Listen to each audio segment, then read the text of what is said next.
Imagine a miner spends $50,000 in electricity, finds a valid proof of work, and tries to pay themselves 1,000 Bitcoin instead of the allowed 3.125.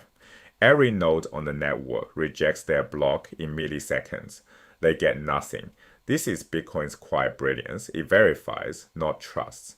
To understand why that miner fails, watch what every node does the moment a block arrives. A miner finds a block and broadcasts it to peers. Each peer runs the same battery of checks before passing it on. 6 checks in total. 1. Syntactic validity. The data structure is well formed. 2. The block's hash falls below the current difficulty target, proving real work. 3. The timestamp sits between the median time passed and the 2 hours into the future. 4. Total block weight stays within consensus limits. 5. Exactly 1 Coinbase transaction, and it must be the first transaction. The Coinbase is where the miner pays themselves the block subsidy plus fees. 6. Every other transaction is individually valid, spending real unspent outputs with correct signatures. Pass all 6. The node accepts the block and forwards it. Fail anyone, the block is dropped. No appeal, no committee. Now back to our cheating miner. They built a block paying themselves 1,000 Bitcoin in the Coinbase. Their proof of work is valid. Their timestamp is fine, but check 6 catches it. The Coinbase exceeds the allowed subsidy. Every node rejects the block. The miner's electricity bill is real. Their reward is 0. Cheating is not just disallowed, it's economically self-defeating. This is why we say validation is the network's immune system. Validation handles bad blocks. But what about 2 good blocks arriving at once? 2 miners on opposite sides of the planet each find a valid block at the same height, both broadcast. Nodes near miner A see A first and build on it. Nodes near miner B see B first and build on it. The network temporarily splits into 2 camps.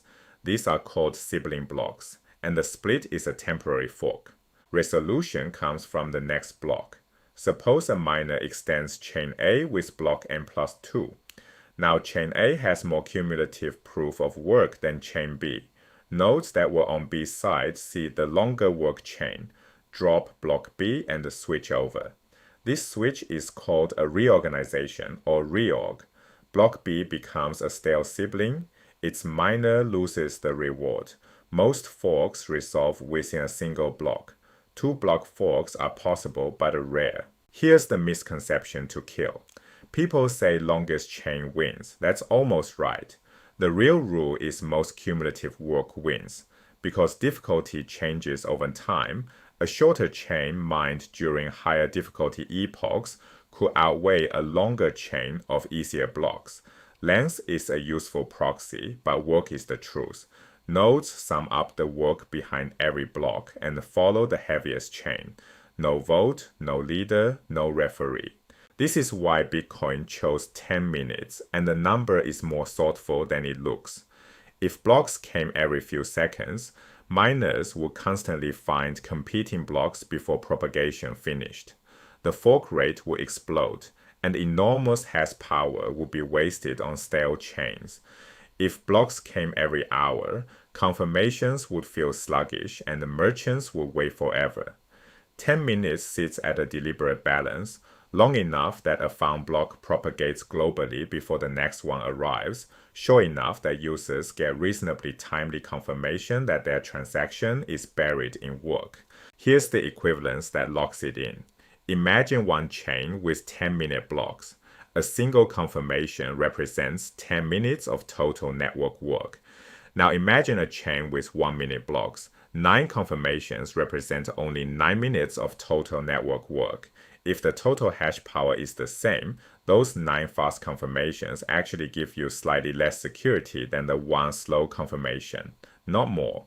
Security comes from total accumulated work, not the count of confirmations. Faster blocks let you sample security sooner, but they don't raise the ceiling and they burn more hash power on accidental forks.